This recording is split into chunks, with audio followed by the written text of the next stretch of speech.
is Edward Grant's Honey Badger Binder of BOOKFORGE, and today we're going to be discussing making Egyptian papyrus scrolls. Realized that to prepare books, I needed to understand how they were actually made. Started making the scrolls, and the more research I did, I realized there's not a lot of information, not a lot of information online. This is a sheet of papyrus. So I know it's funny. You have papyrus, the plant, which the papyrus, the paper, is made from. Well, they stopped farming it, neglected it, and it went extinct. So the papyrus that they used in ancient Egypt doesn't exist anymore. France had taken some papyrus plants. Well, when Egypt realized that this was part of their culture and part of their heritage, they went to France, they brought some plants back. Now, time passed, the plants changed and evolved. I consider this to be demotic or ascetic. This was reserved for the common people. The pharaohs, the thinkers, the well-to-do, they would get this biblos or poetic quality. So this is a kolima. And if you're wondering if you can print, take the strips, and now I've seen it done two ways. The first way that I've seen it, and this is probably ancient Egypt, is they will do a weave, almost like a basket, because they would take the strips and they would lay, let's say, the recto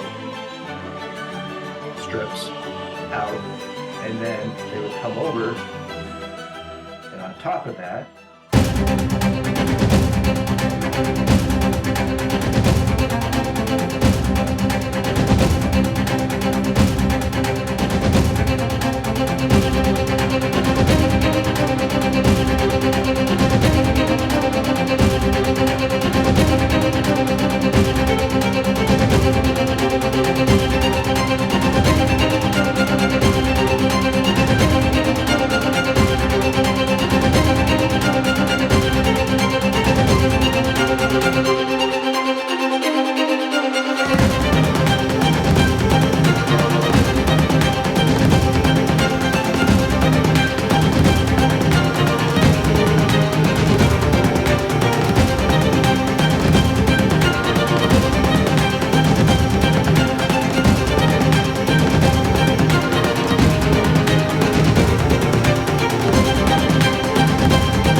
video has gone on long enough. I want to thank you very much. I am Edward Kranz, Honey Badger Binder of BOOKFORGE. This has been Egyptian Papyrus Scrolls, and I hope you've enjoyed.